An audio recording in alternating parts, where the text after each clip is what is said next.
What is up, guys? It's the Sound Alchemist here once again with Gershwan. and we're back at it again, answering more questions from you guys in another episode of For the Greater. This is a video series where we answer the questions left by you, the viewer. If you have a question for us, comment down below. Put a question in front of your question because we get to those questions first. It helps us filter through everything. And also, it doesn't have to be a 40K question, but we are a 40K channel. So this question comes from Musica Player 8947. Can the Emperor kill a Chaos God? So that's an interesting question because when you think about the Chaos Gods, they're not in the physical world. Right. Unless you consider their Desidens, their demons, to be part of the Chaos God in reality. But when those demons die, they go back into the warp and become part of their Chaos God again. So you're not actually killing the demon nor the Chaos God. So as of right now, through ordinary means, there's no way to kill a god. True. But there are a few instances where that does apply. So the Emperor's sword does indeed kill the demons. Like, their soul is extinguished and it doesn't go back into the warp. So I guess the Emperor could potentially kill the Chaos Gods if his sword, or if he himself, goes into the warp, goes into the different Domain. there you go, domains of the Chaos Gods, and then fights them. But you're fighting on their turf. They got all their warriors and demons and whatnot there. So it's going to be a very, very difficult battle. And the problem with killing a Chaos God in the 40K universe is that it gets empowered by emotions. In order to stop the strengthening of a Chaos God is to basically tell people in the real world to stop feeling. And that's impossible. Or worshiping, I guess, too. So the rule in the past was... there was a cabal. The cabal wanted to kill humanity through a civil war that was going to happen after the Horus Heresy. That was what they were, what was it called? Prognostication, yeah. That was their vision. But it didn't happen. What that would have done is killed off a lot of humanity, so killed off a lot of that psychic energy. The Chaos Gods would have been able to get weakened enough where the Eldar, the Cabal, would go in and basically wipe them out. But it never happened. So it's very difficult because of that reason to kill Chaos Gods. Right. That's also another reason why the Emperor was all about logic and science instead of like religion, faith, and belief, because he knew that those emotions are going to power his enemies. Yeah. Little did he know that humans naturally believe in everything. I was reading an article, which means that I watched a TikTok that was saying that people are replacing like the standard religions of the world with the whole spirituality and horoscopes and all that kind of stuff. But we naturally gravitate towards that. Yeah, because I mean, you look up into the stars and you're like, whoa. And that was like what they were doing back then, and how a lot of different deities, like with the constellations and the pantheons of gods and stuff like that. So next time if you ask me if I'm religious, I'll say no, I'm spiritual. There you go. We believe in the 4 chaos gods. We're chaos undivided. No, not really.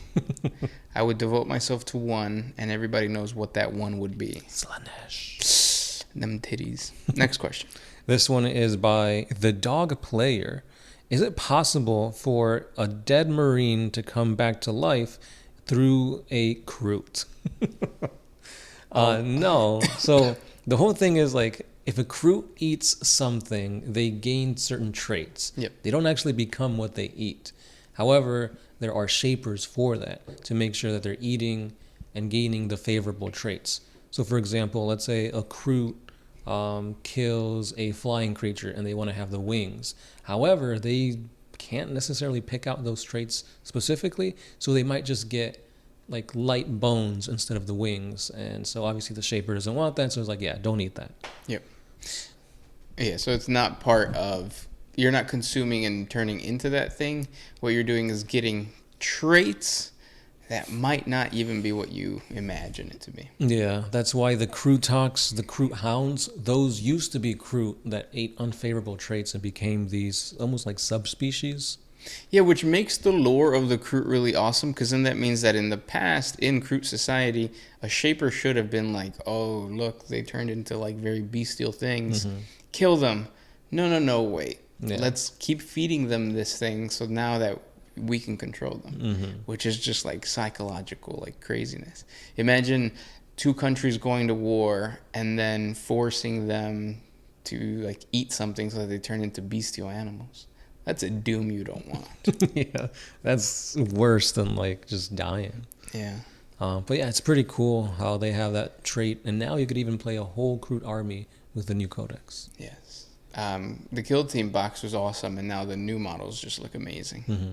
Although I do wish they would have integrated the like dinosaur looking Kroots, because those look pretty cool. But now they got like lizard Kroots, and some of the actual Kroot models have like fins and gills and stuff like that. Yeah. So that's pretty cool too.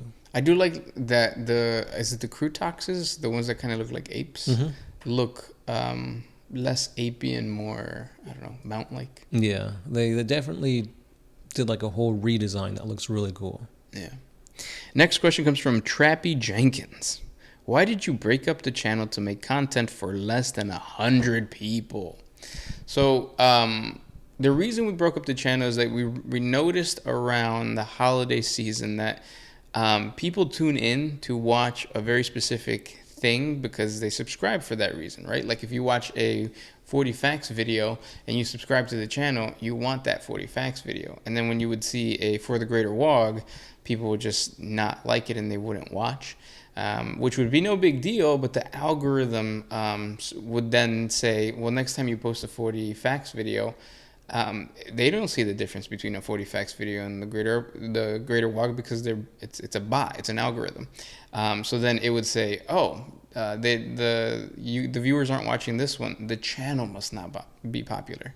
No, there's nothing wrong with the channel. It was just that, you know, it's just we have different content for different things. Yeah. It's the same thing as like back in the day when like your favorite like YouTuber would start a gaming channel or something like that. Yeah, it's definitely, you have to play a whole guessing game with YouTube. It's like, do they want long form videos, short form videos, shorts, different topics and stuff like that.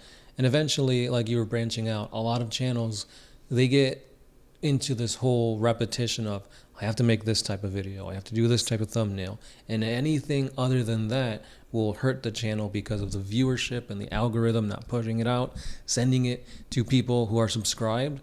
Because sometimes, even if you're subscribed, you might not get videos in your sub box. Yeah. And so you have to hit the notification bell. And then even that isn't guaranteeing you'll get videos from a certain channel. So it's this whole crazy YouTube game that you got to play. And the thing that sucks is that YouTube guessing game or that whole thing is killing the creativity. Because then you end up getting burned out from creating a certain type of content. And we enjoy these types of videos. These videos are fun where we just kind of like goof around. And in the last episode, we were talking about who would we marry, kill, and what is it? Marry, kill, screw? Yeah. And that's fun. That stuff is a lot of fun. If we would have posted that in the One Mind Syndicate channel, a lot of people would be like, unsubscribe, you guys are ugly. Yeah, why are you showing your faces? We're here for the lore. Yeah. It's like, okay, well now we have a channel for you lovers of this type of content. And if it's only 100, then it's only 100. Yeah. And it's funny because like sometimes you go to the main, One Mind Syndicate channel. It's like, hey, what happened to the Q&A videos? Yeah. Then we have to. Yeah, we got to like send them over to here and etc. So that's why it's important to tell your friends, post on Facebook and be like, remember these guys? They got a new channel. Go support them. Not just one, two.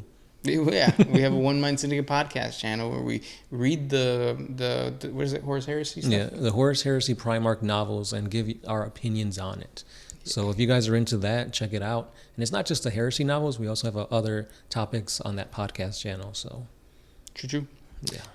The next question comes from the big one. Why do people waste time washing dishes when there are plenty of dogs and rats that'll lick those plates clean for you?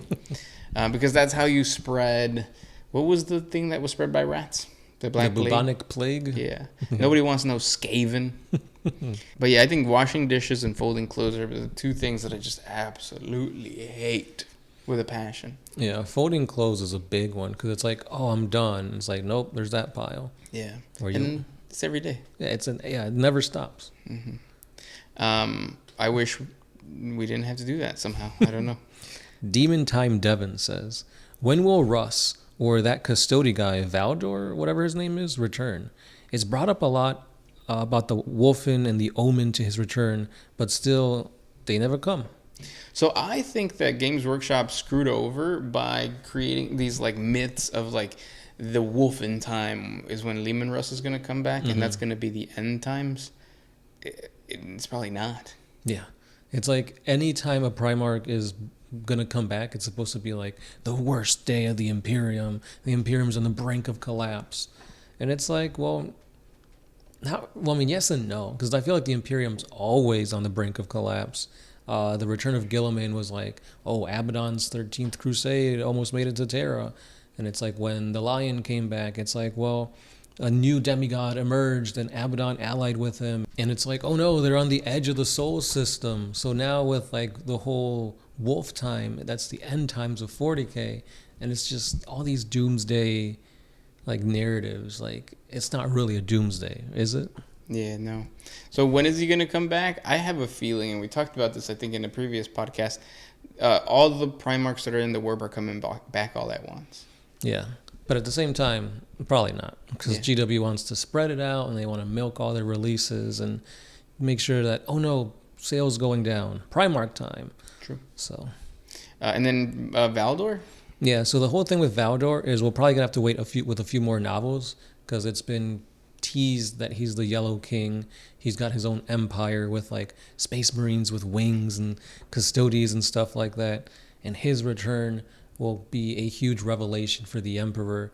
So either when he returns, it's either going to be like the Emperor is a new Chaos God, or when he returns, it's like the Emperor is coming back through his perpetual powers or something like that. Yeah, but I think out of all the Primarchs, the one that I wish would come back is Ferrus Manus as a Dreadnought. How they would bring a skull back into reality, I don't know, but do it.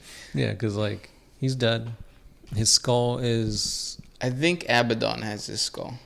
In the Heresy, when Abaddon is fighting Sanguinius gets thrown into like a throne room, and then like a skull falls, and he sees the numeration like etched into the skull, and it's like, oh, that's my brother.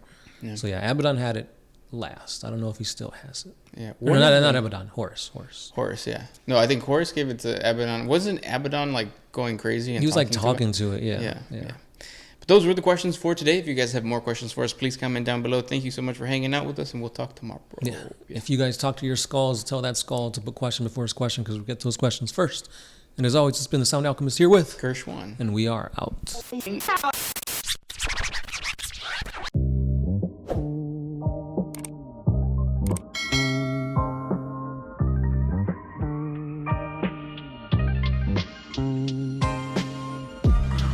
if you could put my freedom first.